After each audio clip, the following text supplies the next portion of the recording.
Thank you for joining us for another episode of I'll Allow It Nevada, your go-to podcast for insightful glimpses into Nevada's judicial education.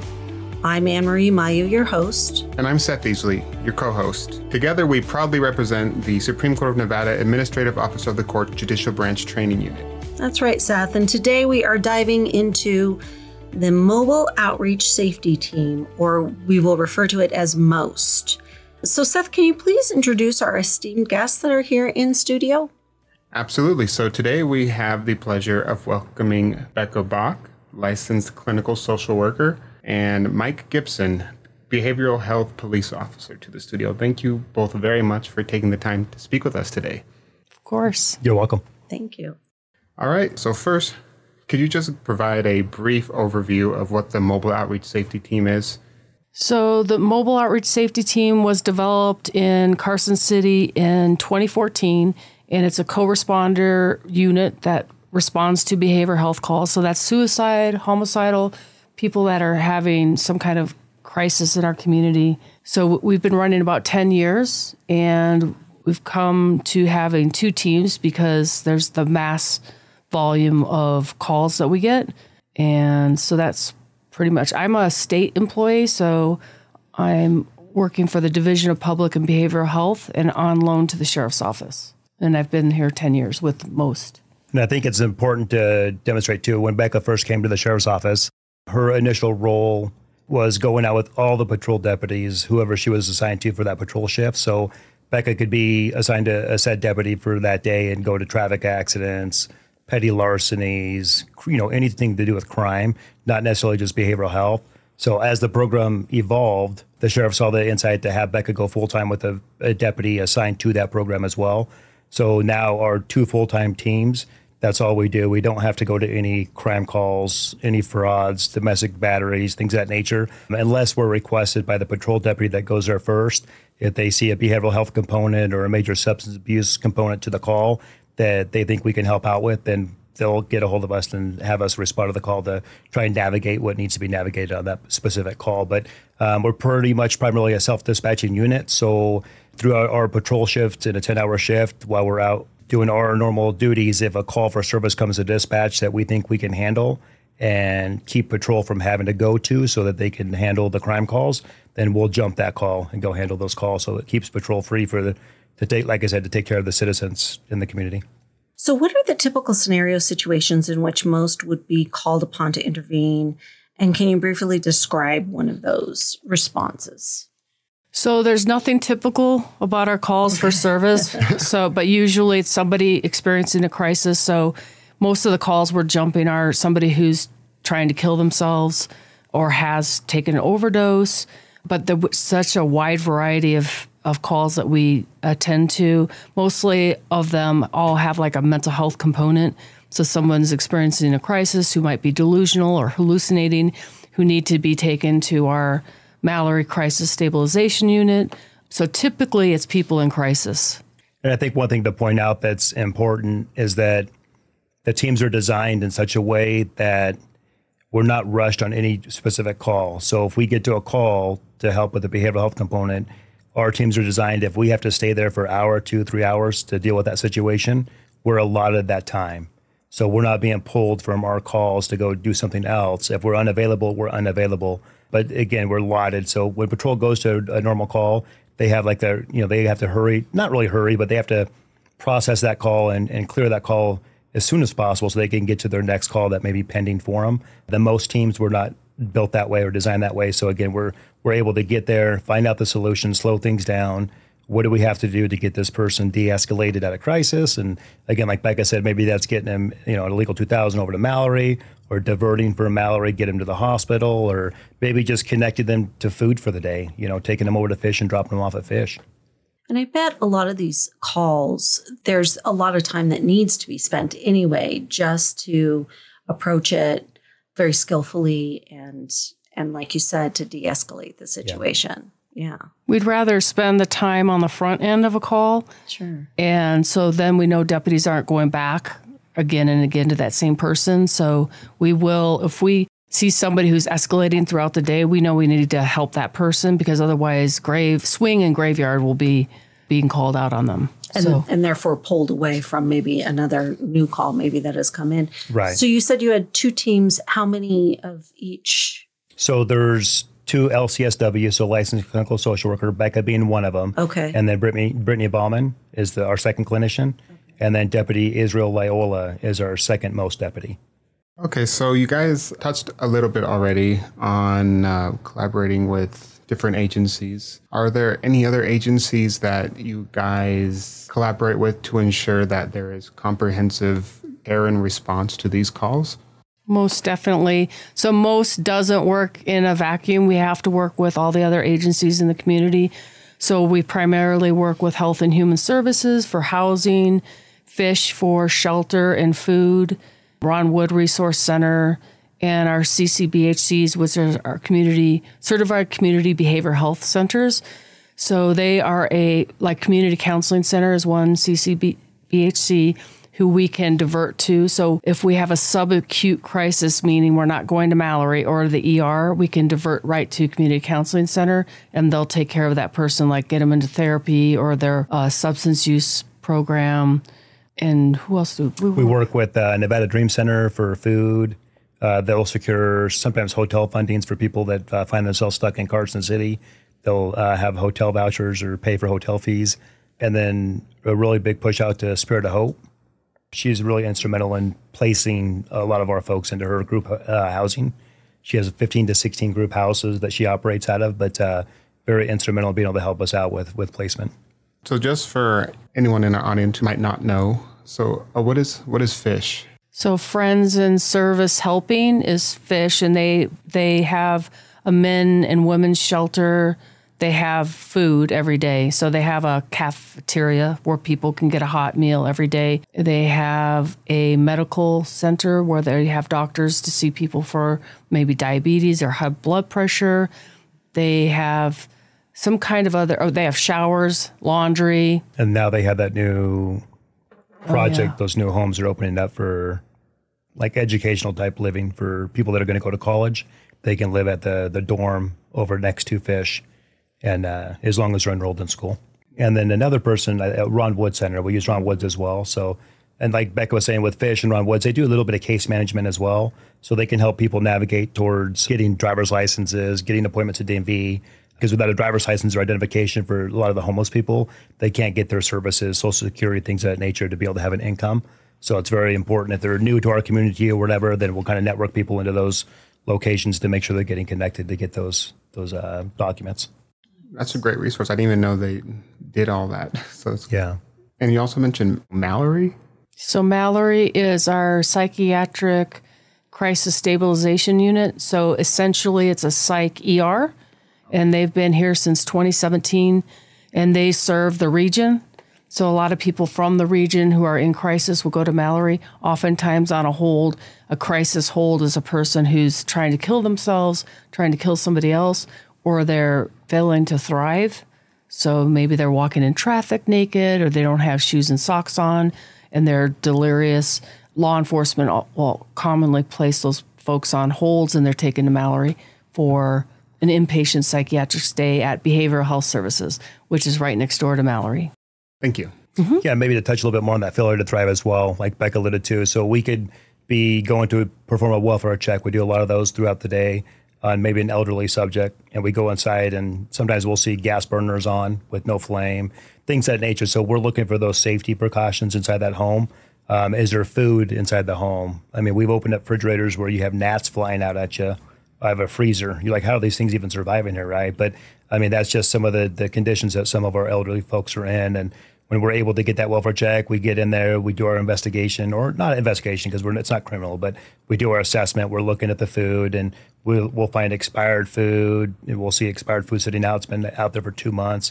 Raw meat, maggots, flies, things of that nature, just to give a little bit of context. But so that could be a failure to thrive, unsafe living conditions, not able to care for themselves. And the biggest chunk of those failure to thrives are persons with dementia. So we have a huge caseload of people with dementia that don't have family members to take care of them. And we have a very difficult psych situation in our state. So it's not streamlined. So if somebody's struggling, they'll call most to go in, take a look at safety issues. Oftentimes we will place a crisis hold on that person, get them into our Jerry Psych unit, behavioral health services, and then they have to be placed at a higher level of care. But the community calls on most for those types of things as well. Yeah, and then maybe one more thing to point out too is some other, surrounding counties, Lyon County, Douglas County, Washoe, Sparks. There's most teams that operate through those counties as well, but we're not connected, if that makes sense. So each jurisdiction operates differently. So like with Carson City, we're fortunate that the Sheriff's vision was to have as many teams. We got 2 full-time teams running. Douglas County has a clinician, kind of like the first stages where Becca was when she first came to us. He goes out with different deputies.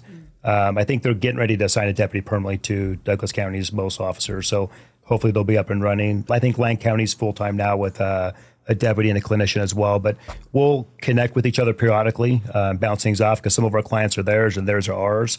More so theirs ours, because we have the Mallory Crisis Center here. Lyon County doesn't have that type of service, neither does Douglas.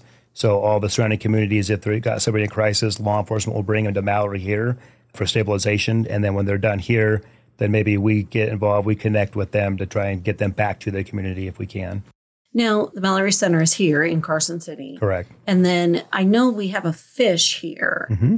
Is there a fish in Reno? Or is that the only Douglas. location? Fish is in Douglas and in Dayton, I believe, but not Reno. Okay. And then the other question as you were talking, do you ever work with the guardianship programs?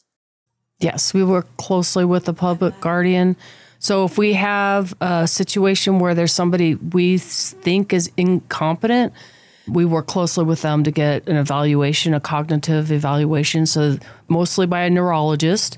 That has to go to the court, and the courts may deem that person incompetent, then assigned to the public guardian. And oftentimes those people have to be placed in higher levels of care because they're not taking care of themselves due to either their mental illness or it could be dementia. Yeah, so that obviously with mental and drug abuse or alcohol abuse would be called co-occurring. And what percentage would you put on that, Becca, about 80, co-occurring? it's a high 80s. High 80s. Minus both. dementia, it's probably high 80s, like co-occurring. That's a lot of what we see in Carson City, right? And I would say probably across the country. Mm-hmm. I think it's, because one thing people do is when they're prescribed medications, they have side effects, right? It's like, I don't feel too good with this. So maybe they don't take the medication, and what do they revert to? They're going to revert to substances to offset their illness, right? And to mask it or cover it up. And then that's where you get the co-occurring line. Can you share any success stories or examples of how MOST has made a positive impact in the community? I mean, that's an obvious question, but do you have a specific story that you want to share? Sure. So we work with the community. We have a highest utilizer meeting once a month where we identify like the top 10, 20 highest utilizer, meaning a person is going to the ER, Mallory, jail, and we call it a spin cycle. So we identify those folks. One of those people, she was a very highest utilizer, meaning costing the community probably $1 million, $2 million from going to ER, Mallory, BHS, jail. And then that just spends, imagine years of that. So working with the community, not just MOST, she now is in a higher level of care in Las Vegas. So she was deemed incompetent and placed in Vegas at a place where she can get food and stay warm and sheltered, where this person was homeless and commonly intoxicated. So we were on a spin cycle for probably 2 years on her. Yeah.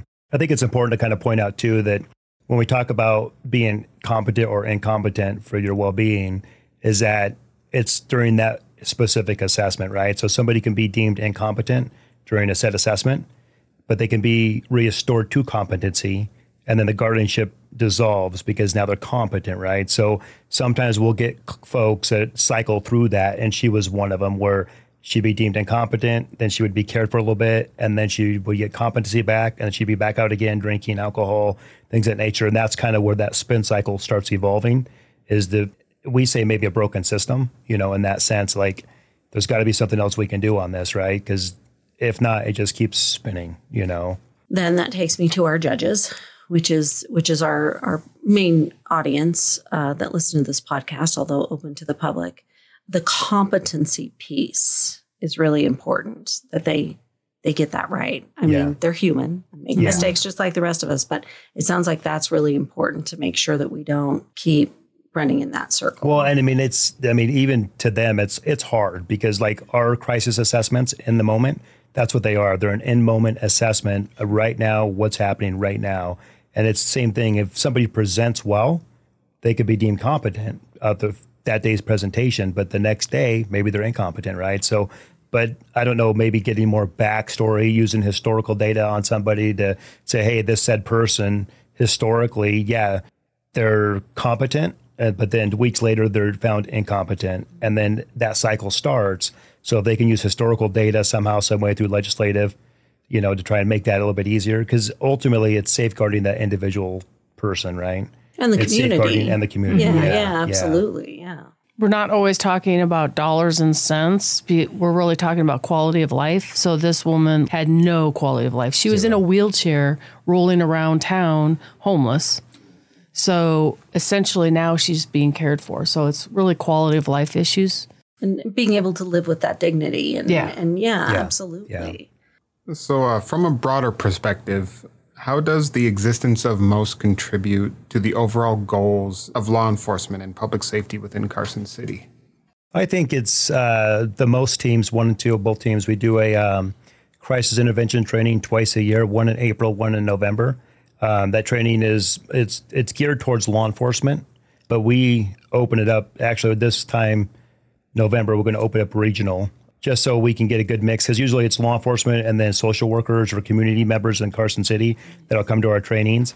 We want to regionalize it to get more participants into the training, but it's crisis intervention training. It's a 40-hour course, and it just basically, I'll let Becca kind of describe the CIT aspect of it from the clinical standpoint. So too many people with behavioral health issues were being killed by deputies, and so crisis intervention team training was developed in 1988 by a major and a psychologist who just said, we need to have our deputies know how to recognize somebody's experiencing a behavioral health crisis and then how to de-escalate.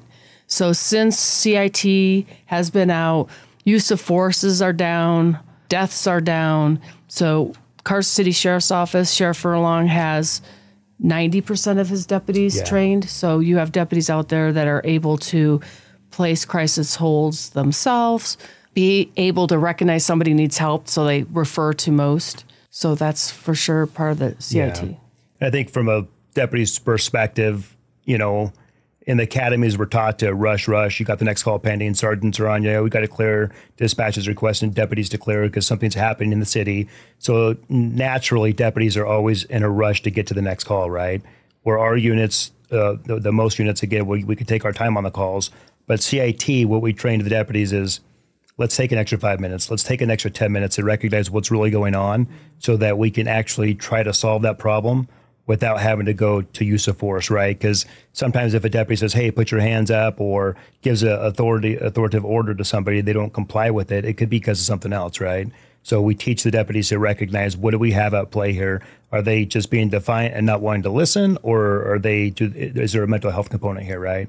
So, and then they're able to kind of judge that call or assess that call and say, okay, this is the next step, or this is what we're not going to do, So they'll spend more time, which, like Becca says, it does lead to a lot more less use of forces, not only in Carson City, but across the nation. I'm sure it helps out. And then also both teams are on the crisis negotiation team. So we are called out, CNT, crisis negotiators are called out on every SWAT call. So the possibility of having your negotiators, that's what we do all day long, be able to talk somebody out. I think there's less deaths and less use of force because of that as well, that we're on the crisis negotiation team. Yeah, so we'll always do a CNT intervention first, unless it's dynamic. If something's happening where people's lives are being lost, CNT is not going to be used, right? So basically that would be like barricaded subjects or hostage situations or suicidal subject, in a home or something, not necessarily by himself in a home, because there's liability on that from law enforcement's perspective. So if somebody's suicidal in their home and we try to engage and they don't engage with us, then at some point we have to leave. We can't stay there, right? So, but if it was a threat to somebody else's life, somebody else is in the home with that suicidal, homicidal subject, then CNT is going to go with SWAT. We'll try our negotiations first, and then If successful, it resolves peacefully. If not successful, then it's anyone's guess. And I bet it takes a certain demeanor as a law enforcement to go on those calls. So it does. So you're chosen to be on this team, right? Absolutely. It's not okay. Yeah. While we pause for a quick break, I'd like to extend a special invitation to our listeners. I'll allow Nevada goes beyond just being a certified legal education podcast. It's crafted with inclusivity in mind, welcoming all who are interested.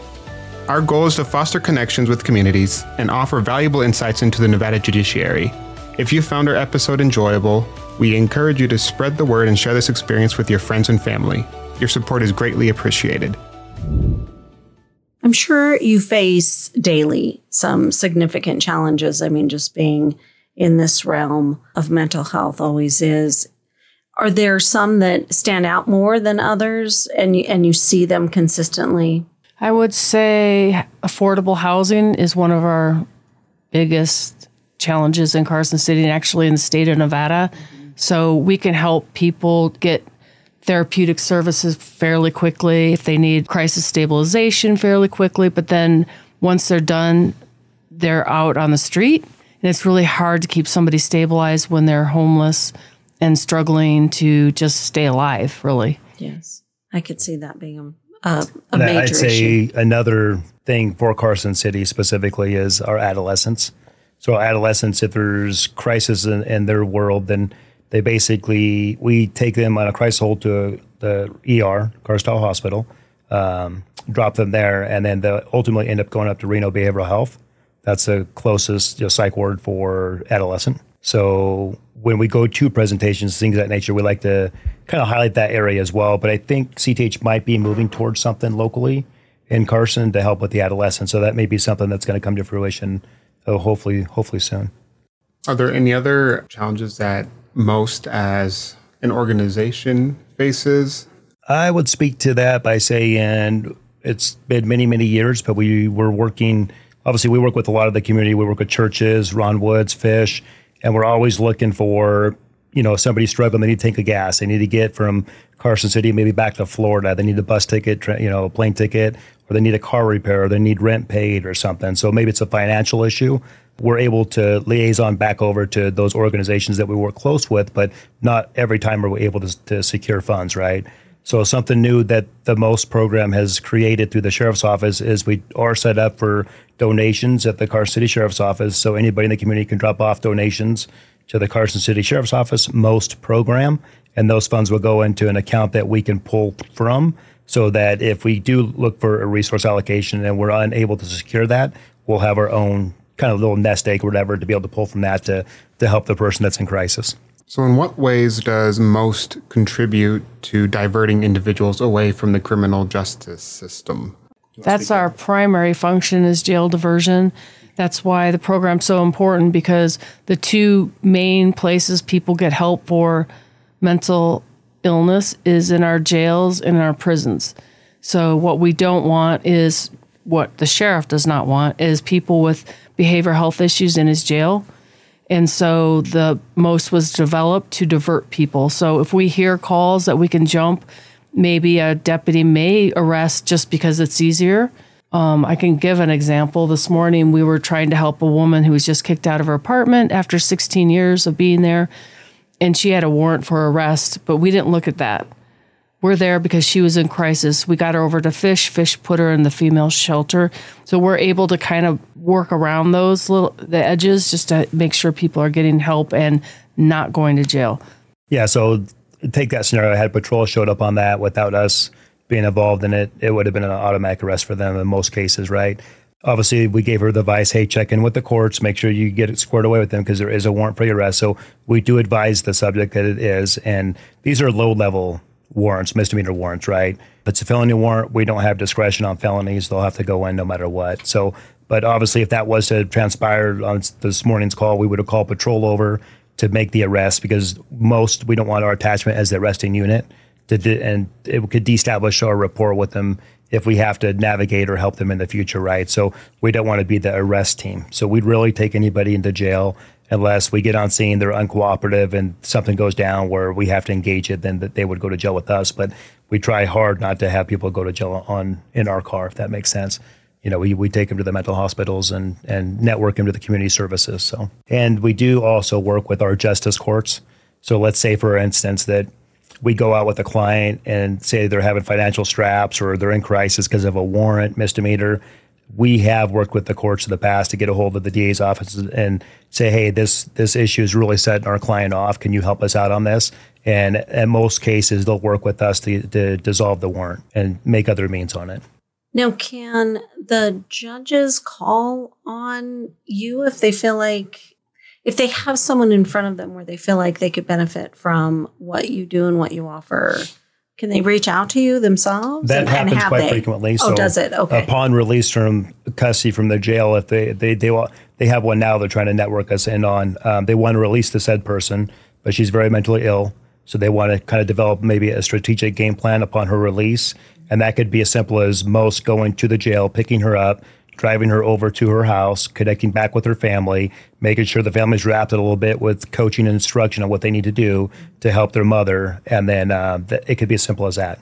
So we do get referrals from anybody in the community. So we get 1,000 calls a year on our phone, on our cell phone. So those are community members, other agencies, could be the judges asking for us to do welfare checks, or they have somebody in crisis at their center, or a family member that's in crisis. And then we also listen to the dispatch calls. So it's kind of a combination of how, so there's no typical day. It's just kind of going with whatever's thrown our way. And like Becca was saying, just our team alone gets 1,000 phone calls a year, right? Now we got 2 full-time teams. So if you do the math on that, so that's potentially up to 2,000 calls that dispatch doesn't have to answer either, right? So having these full-time teams out there running the programming, and having the cell phones attached to us, it does help dispatch out a lot as well. We can mention too, when we talk about different MOST teams regionally, Carson City MOST, we say cradle to grave. So there's no age limit on our running teams.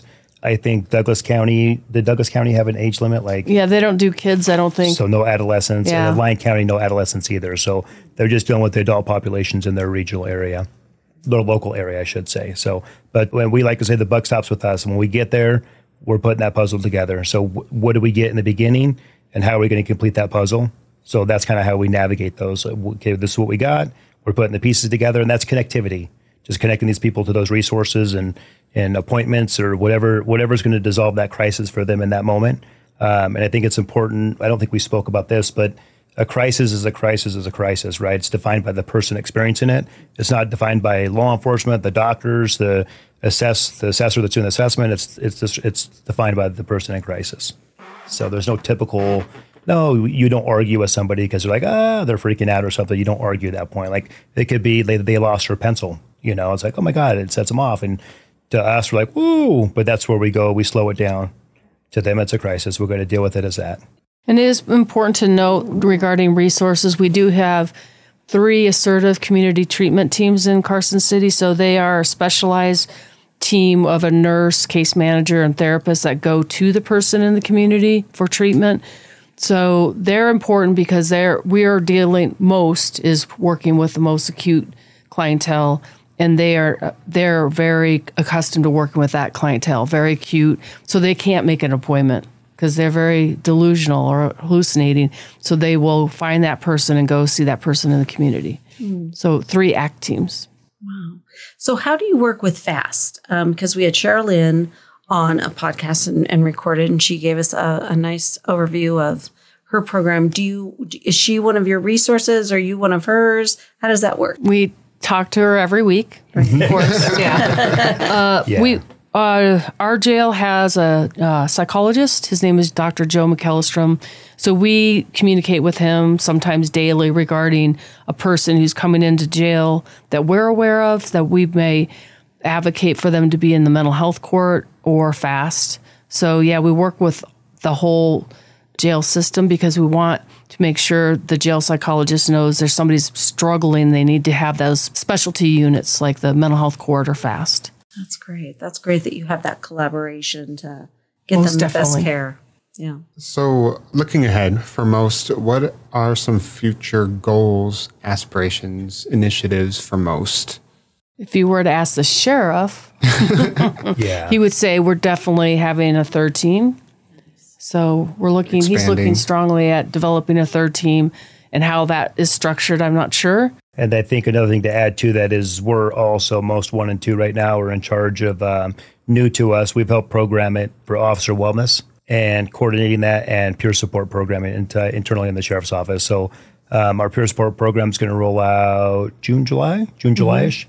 In fact, we're getting ready to go next week to California for a week-long wellness coordinator training to get a little bit more of the nuts and bolts of that coordinating aspect of it. So not only the community aspect of things, but we're also helping our brothers and sisters inside the inner department as well with their struggles.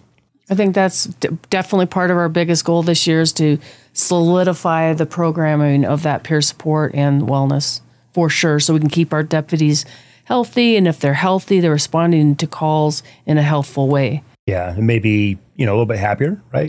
Sure. Maybe that engagement with the person, any citizen, not just somebody in crisis, but any law enforcement contact engagement. If their wellness is being managed properly, and the peer support programs out there, it does help dissolve a lot of internal struggles that law enforcement officers go through. So keeping that baseline down helps them go out there and be more productive. Well, because in a proper fashion. These are high stress jobs. Sure. Like this is not sitting in an office, answering emails. You guys are out there dealing with, high stress people that are already in crisis. Yeah. And so we'd like to say, in most presentations we do when we go to, so an average person throughout their life might experience maybe 3 to 5 things that you would classify as a critical type incident in their life, right? Maybe a death of a family member or something, right? But law enforcement, that could be weekly, 5 to 10 different things weekly that your traffic accident with death or, homicide or whatever you go to. But yeah, it's just a lot of internal things that they're taking in. And the old mentality was, I think we say suck it up buttercup in the old law enforcement mentality, but now it's moving more towards let me reach out, let me talk to somebody, let me get a therapist. And we see some of the new guys coming on to our department already connected to a therapist or a counselor, which is good to see. So what can judges do to support the team's efforts to address behavioral health issues within the community? They can make referrals to us if they have concerns about people in the community. For sure, referrals are important. Yeah, that, and we're always open for donations. Right. Because it does help with programming, right? Mm-hmm. But absent that, I think legislatively, a lot of that has to kind of change. The dynamics of some of that has to change. But, working with everybody in the community, and trying to have those get-togethers like we're doing today, just trying to get the education out there and the connectivity, In fact, we just presented with one of the local fire departments, and we had a talk on the way out, and he engaged us on the way out after nobody wanted to ask questions. But he's like, hey, actually, I do have a question for you, but I didn't want to ask it in front of everybody else, because sometimes when you get in a room of firefighters and law enforcement, it's like nobody wants to be the one to ask a question, right? So, but his question was to us about resource allocation, things of that nature and whatnot. So, it's ending with him on that was send us referrals. He goes, oh my God, that's it, because sometimes fire department can go on a call without the sheriff's office. And then if they don't send us anything on, the fire guys don't send us a referral, then we'll never know, right? And it could be one of our clients that we're already dealing with or kind of hovering over. Right. If SO shows up, then maybe is SO going to send us the referral, because we get a bunch of referrals from deputies as well, or is the fire guy going to send it? So we have to streamline that process. But just the connectivity today in today's presentation established that, right? So kind of like maybe what we're doing today, maybe that establishes that with the judges, like, hey, if you guys got somebody on your caseload that you guys want us to go take a look at, send us the referral to most@carson.org, and we'll go tackle it. Most@carson.org. That's great. So since we are in the judicial education unit, is there something that you, from your experience, that you feel like we should focus on? I know that we talked about the competency piece and making sure you spend a minute and look at the history, but is there something else that you feel we could focus on? For sure. I think the National Alliance for Mental Illness is a very powerful advocacy group for persons with mental illness. And they have some very strong programming here in Western Nevada. And actually, they just won a national award for their suicide prevention training and their peer support that they offer, Warm Line. So they're I forgot to mention them as a resource. We use them a lot. We have a card that we give out to people we serve, but we also give out a NAMI card because a lot of the folks we are trying to help are persons with mental illness who aren't taking medication, and the parents are absolutely very distraught. And so we refer them to NAMI because NAMI can help support them with their support groups, and they can see that they're not alone because there's many parents just like them in our community that have adult children that aren't tending to their mental health issues. And they offer lots of education. So like I said, regarding advocacy, they're the ones that are going to the legislature and trying to push more co-responder teams, because they will call, NAMI members will call us or text us almost every day because they're like, my son is wandering again. Like, can you help him get him to the doctor or whatever it is? Yeah. And I'd say maybe, the recognizing of maybe a mental health component related to the situation that subject may be in, right? So it's like the mental health court program through justice court. That's what it's designed for. Is do they need to go to jail or prison, or can we work with them here locally, wrap them with services? So I think if everybody from, Superior, whatever, stays on that mantra of being able to look at the whole complex situation and try to do what's best for that individual, from that, I think is probably going to be the best outcome. That would kind of help us out, right? So, because sometimes we'll meet with families and we hear stories like, oh, they got sent to prison. It's like, oh, they only did this. And, was it fair that they got this much time versus this person did this and they didn't get any time? And so, you got some, every case is different. Dynamics are different in all of them. But just, trying to put a fair assessment to what's going on with having all the information at hand, I guess. And is it fair to say that we're seeing an increase in mental health issues? Is that, in your experience as well as yours, Mike, in the past 10 years? So most definitely, more acute cases. Yeah. Much more acute. Some weeks we're placing holds every day, 3 or 4 holds. We're in the schools placing holds on 10-year-olds. We're seeing an uptick in the kids ever since COVID, a lot of suicidal kids, or they're just killing themselves. So that's very concerning for sure. It's much more acute. Yeah. And I'd say obviously from the deputy's perspective as well, when they go to CIT, a lot of the deputies are like, oh, I don't need this training. And then it's like, maybe they're new to us. They go through the training, and then their next few calls they go out to, they go, oh my gosh, this does work. This makes sense now, right? But in the training environment, they're like, it's not for me, Right. So it's kind of cool. We get to see that from the ones that we train. And then when they come back, weeks later or whatever, like, oh my gosh, it's really satisfying to see that. I bet. Yeah, it's satisfying. I bet. So, are there any last things you would like to share either with the public or the Nevada judiciary about what you guys do? Anything like that? Did we miss anything? We're a co-responding team, and we've had some squawk back about how expensive we are, but we're really not that expensive. If you look at how we can take somebody in crisis who may be in crisis, spending in crisis 365 days a year, or we can help that person get settled in and maintain at a baseline increased quality of life, the cost savings of that is a lot. So it's really, again, this is not expensive. This co-responder team is not that expensive when you look at what we can squash down and improve the quality of the community life. And individuals won't need to go and utilize other services in the future, other resources that the community provides. Right. Yeah. Well, and continue to utilize them. Mm-hmm. If we didn't have this program, that's kind of that vicious circle that's happening. And that's where you see the money continuing to be spent on the same thing over and over again. And that's just insane, right? Yeah, it is. Yeah. And we do a lot of presentations. So if anybody out there needed us to come into like a business sector or a church sector or whatever environment or whatever you guys are in, we're more than welcome to come out and present. And what would be a good contact for them? most@carson.org. So MOST @CARSON.org.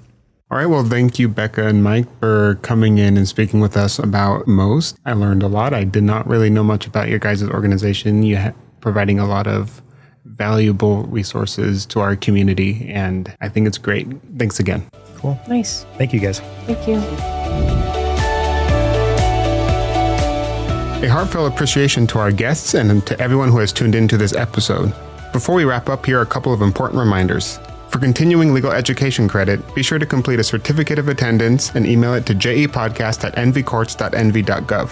If you have any questions, topic suggestions, or comments, we welcome your input. Please email them to jepodcast@nvcourts.nv.gov. We value and look forward to hearing from our listeners. Stay tuned for more episodes of I'll Allow It Nevada, released every first and third Friday of the month. This is Seth Easley signing off. Take care, Nevada.